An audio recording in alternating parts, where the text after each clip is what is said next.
नमस्कार दोस्तों, मैं राहुल शास्त्री स्वागत करता हूं आपका अपने ज्योतिष सिखाने की श्रृंखला को जारी रखते हुए। आज हम चर्चा करेंगे कन्या लगन के अंदर मंगल का प्रभाव।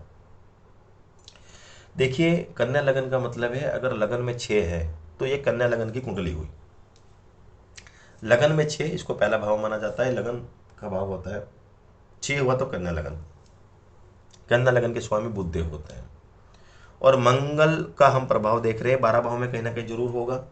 किस तरह का रिजल्ट देगा ये मैं बताने जा रहा हूँ। तो सबसे पहले देखिए, मंगल को तीसरा भाव मिला, पराक्रम का अष्टम भाव सबसे खराब मान लिया, खराब फल मिला। तो कन्या लगन के अंदर प्रबल मारक बनते हैं, मंगल खराब फल देने वाले बनते हैं। जहाँ बैठेंगे, जहाँ दृष्टि देंगे, अशुभ ही प्रभाव देंगे। तो लगन में अगर मंगल बैठा तो मांगलिक योग बना देंगे, पराक्रम बढ़ा देंगे व्यक्ति का और कष्ट बना देंगे, सेहत में लेकर दिक्कत करेंगे, वैवाहिक जीवन में दिक्कत पैदा कर सकते हैं। कुंडली मिला के विवाह करिएगा। यहाँ का मंगल मांगलिक बनाता है। जब तक को दूसरे भाव में मंगल है तो तुला राशि का मंगल है, तो निश्चित रूप से पराक्रम के बाद धन में दिक्कत करेगा। जितनी मेहनत करेगा रिजल्ट में उतनी दिक्कत देगा, कष्ट देगा, धन में कमी करेगा, पूर्ण रूप से कुटुंब का साथ नहीं मिलेगा। और तीखा खाने का तो जब तक शौकीन होगा, और निश्चित रूप से धन को लेकर दिक्कत बनी रहेगी जब तक को। तीसरे भाव में पराक्रमी तो जरूर होगा, व्यक्ति पराक्रमी जरूर होगा और पराक्रम के बाद फायदा भी होगा, पर जितनी मेहनत करेगा उसके हिसाब से उतने रिजल्ट नहीं मिलेंगे जब तक को। किसी को पैसे दिए पैसे फंस सकते हैं और पेमेंट होल्ड हो सकती है।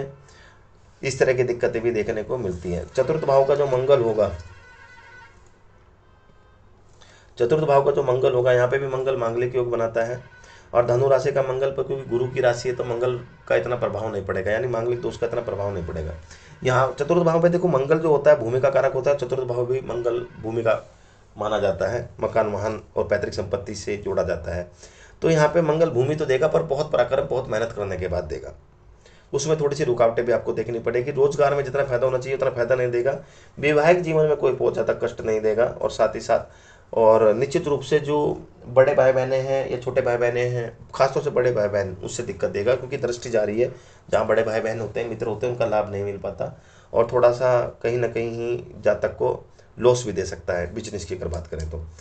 अब यहाँ पे अगर पंचम भाव में देखिए, मंगल ऊंच का होकर बैठ गया। ऊंच का मंगल निश्चित रूप से भूमि मकान वाहन के लिए बहुत अच्छा माना जाता है।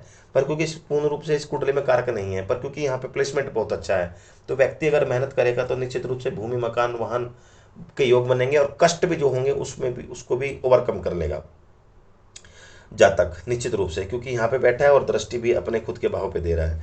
और साथ ही साथ जो है विदेश सेटलमेंट या विदेश योग भी जातक को यहाँ पे बनाएगा। मंगल अगर छठे भाव में है, छठे भाव का मंगल किसी पेमेंट फंसवा देता है। साथ ही साथ किसी को भूमि को लेकर दिक्कत पैदा कर देता है, पैतृक भूमि में दिक्कत पैदा कर देगा। सूर्य अगर खराब है तो पैतृक दिक्कत पैदा कर देगा। कोर्ट कचहरी का योग बन जाता है, कभी कभी झूठा आरोप लगा देता है सूर्य खराब है तो। और साथ ही साथ मंगल यहाँ का गुप्त शत्रु के साथ साथ भय बना रहता है। और भूमि और रोजगार और कर्जा, इन तीन चीज़ों में दिक्कत देखने को मिलती है। व्यय बहुत होता है, खर्चा, भाग्य का पूर्ण रूप से साथ नहीं मिल पाता, और मानसिक रूप से भी तनाव रहता है। सप्तम भाव में मंगल होगा, यहाँ पे मांगलिक योग बनाएगा, पर बृहस्पति की राशि में बैठा है तो इसलिए मांगलिक दोष का खराब फल नहीं मिलेगा।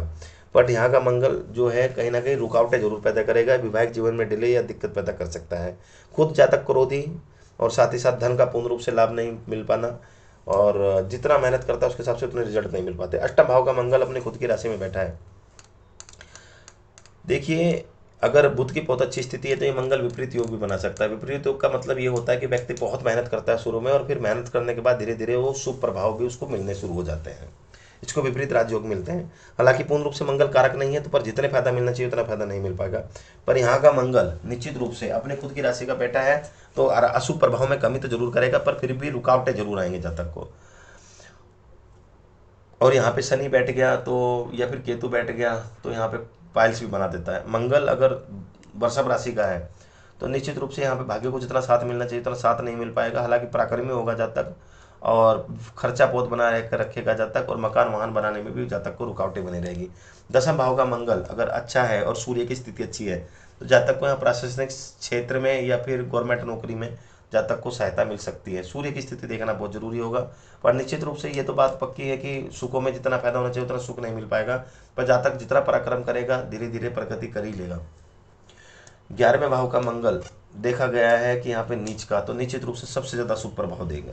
तो यहाँ पे जब तक को रुकावटें देखने को मिलेगी, पराक्रम करने के बाद रिजल्ट नहीं देगा, भूमि में दिक्कत देगा, किसी को पैसे दे के पैसे वापस नहीं मिल पाना या विश्वासघात हो जाना, कोर्ट कचहरी तक दिक्कत होती है, पैतृक संपत्ति में दिक्कत होती है, मानसिक शारीरिक पीड़ा होती है। 12वें भाव का मंगल हानि करेगा, तो हानि किसकी हानि करेगा? पराक्रम की हानि करेगा, धन की हानि करेगा, भूमि की, वह खर्चा बढ़ाता रहेगा, बीपी को बढ़ा देगा। इस तरह की दिक्कत जातक को देखने को मिलती रहती है। अब यहाँ पे मैं एक चीज़ बताना चाहता हूँ, अगर मंगल 6, 8, 12 में है तो भी विपरीत राजयोग बना देता है, पर बुध की कंडीशन देखनी जरूरी है। बुध अगर कुंडली में बहुत अच्छा है तो ही विपरीत राजयोग बनाएगा, अदरवाइज बुध अगर कमजोर है, डिग्री कम है, बलहीन है, सूर्य से अस्त है, खुद त्रिक भाव में बैठा है या नीच का है, तो फिर ये विपरीत राजयोग आपको देखने को नहीं मिल सकता। अब अंश देख लीजिए, अगर मंगल के अंश ज़्यादा है यानी वो बली है तो, और खराब है तो प्रबल खराब फल देगा, और अच्छा तो वो कुछ कंडीशन में होता है, जैसे पंचम भाव में अच्छा माना जाएगा तो अच्छा भी होगा तो निश्चित रूप से अपने प्रभाव दे उतनी अच्छा देगा। या मतलब अगर अच्छा है और बली है तो अच्छा भी बहुत देगा, और बली है खराब है तो निश्चित रूप से खराब फल भी जरूर देगा, पर क्योंकि इस कुंडली में तो ज़्यादातर वो खराब ही फल देगा, तो मंगल की अगर डिग्री कम है तो ज़्यादा अच्छा है। चलित कुंडली में देख लीजिए, मंगल अगर एक भाव से दूसरे भाव में शिफ्ट हो गया तो जहां वो शिफ्ट होता है उस भाव के वो ज़्यादा अच्छे रिजल्ट देता है। तो दोस्तों, मेरी वीडियो अगर अच्छी लगी तो लाइक करना, चैनल को सब्सक्राइब करना मत भूलिएगा। धन्यवाद।